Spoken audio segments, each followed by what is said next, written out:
She thought I was sitting next to you, Angie. Can we turn the lights on back there? Is that okay if we turn this back on? Yes, please. I know some of you sleep when I talk, but I do keep track of that. I want to be able to see who's asleep. No. Yeah, there we go. Okay. Okay, I'm going to mark a couple of these. You know, it's really a strange day for speaking because our theme for the month is change and sort of the constant aspect of change. And yet it's Valentine's Day, which is about eternal love, unchanging love. And fortunately, they have me as the speaker, probably the only person who could put those two things together. So, you know, Valentine's Day, we've talked about this before, the history of it, named for Saint Valentine or Saint Valentinus. And of course, the story is in about 270 AD, he was, the Pope had determined that soldiers shouldn't be married because they made better soldiers if they didn't have families. And this priest, Valentine, went ahead and married them anyway. So he was captured and imprisoned and had some sort of relationship with the daughter of the prisoner and actually gave her a note at the end, signed your Valentine, and he was executed. And that may well be true. Valentine's Day was set by Pope Gelasius, I believe it was, in the late 5th century, so that's about 200 years later. And there are at least 3 saints called Valentine, so we're not actually sure who it's related to. And in fact, what actually happened at that time is there was a Roman holiday called Lupercalia. And even though Christianity was well set by this time, this was an ongoing holiday that actually started with Romulus and Remus, the founders of Rome. It was to celebrate the wolf, nurturing them. And it was a fertility holiday at that point in time to guarantee the fertility of both women and crops. So I don't know how the women thought about being compared to crops, whether that was a good thing or not, I don't know. But the Pope apparently wasn't that wild about it. And so that holiday was on the Ides of February, February 15th. And so he outlawed that pagan holiday and instead made February 14th St. Valentine's Day. And of course it flourished well. We all loved the romance of it, and it became very popular, spread around the world, and it's brought many traditions and phrases to the romantic aspects of our society. One of them, like, is to wear your heart on your sleeve.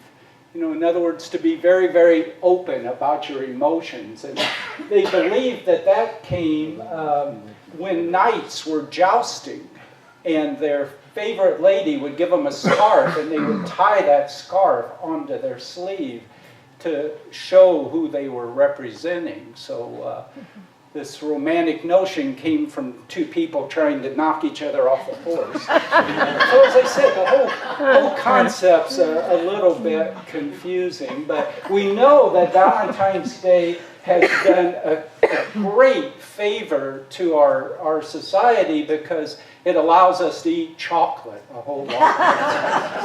So it has that part of it that's good. So how does this concept of eternal love fit with our theme, change? And Angie talked about this last week and did a really good job of talking about how much change occurs. He talked about how physically we're not even the same person from day to day, and the next month, every single cell in our body would have been changed. And it goes even way beyond that, because it's not just us, of course. Every cell and every living thing is changing constantly. The grass, the trees, the animals, the same thing is happening to all of them. So that tree we see is not the same tree we saw yesterday. And we think, well, some things at least are stable. I mean, there's that rock. It's just a matter of longer time. The rock is changing too. It's being worn down. The mountains change. The continents change. The planet change. The stars change. Every second of every day, change is going on throughout the universe. And Angie talked about coping with this change.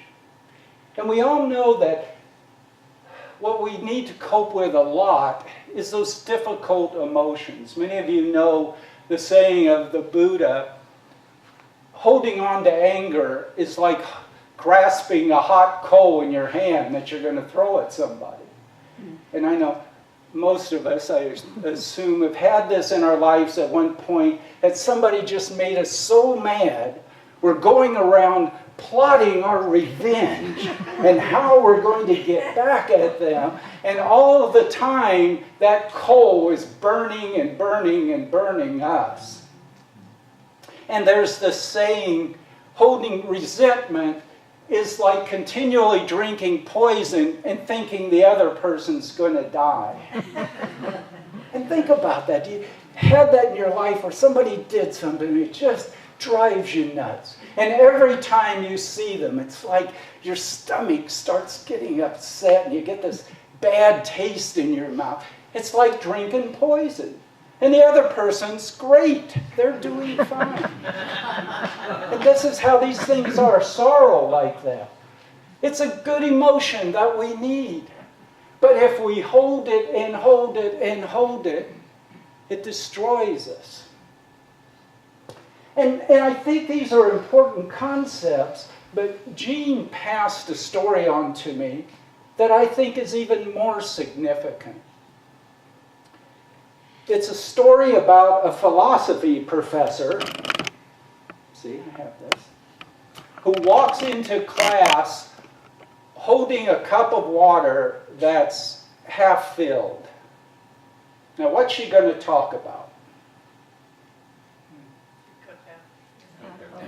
Cup half full or half empty. You're all just like her class who said that. But that's not what she said. She walked into the class with this cup and said, "How heavy is it?" People started guessing different amounts of, it weighs this many ounces or this much. And she said, "The real answer is how long am I going to hold it? Because if I hold this cup for a few minutes, for a while, it's really light.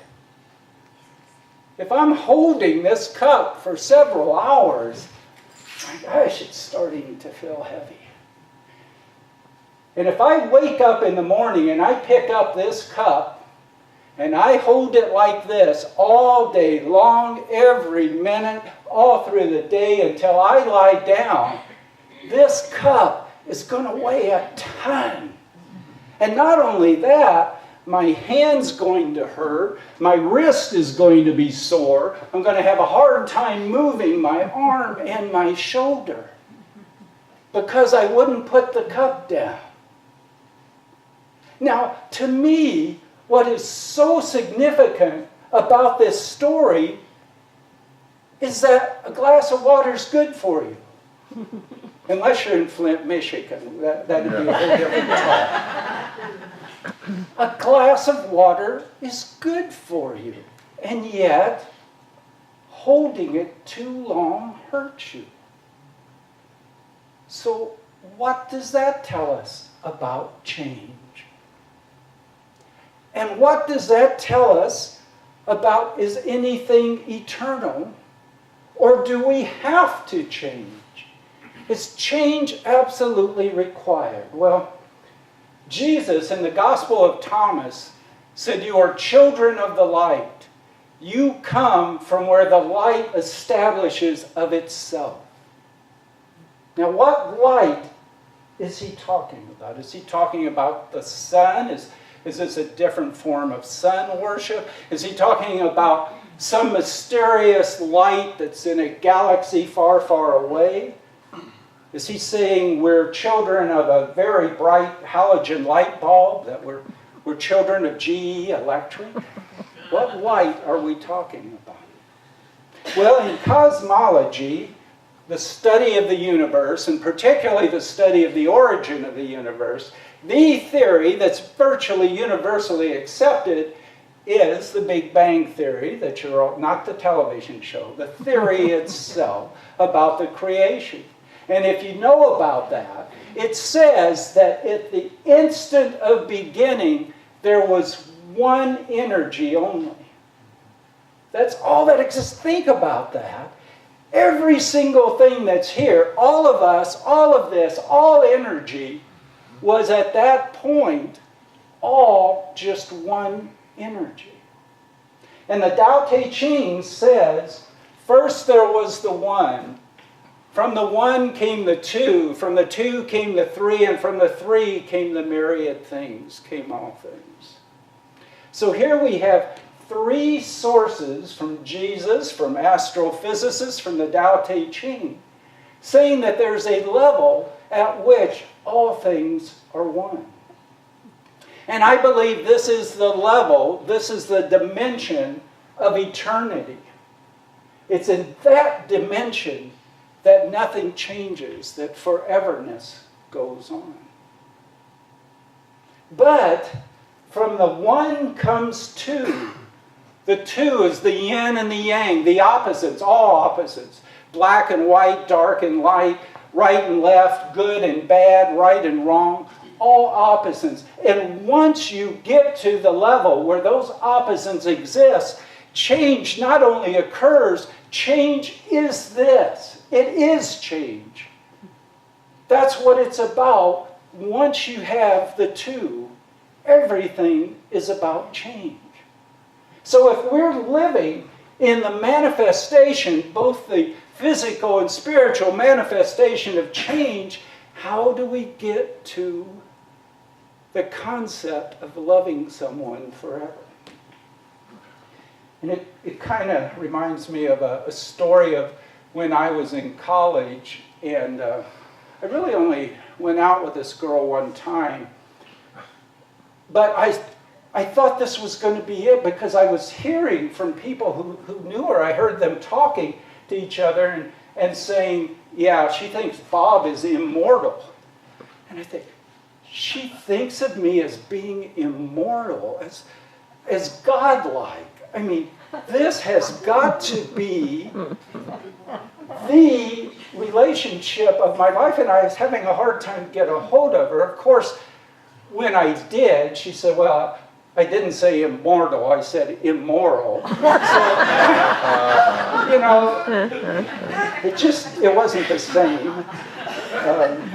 And so that wasn't going to be a forever relationship. So how do we get to that? And we get to it because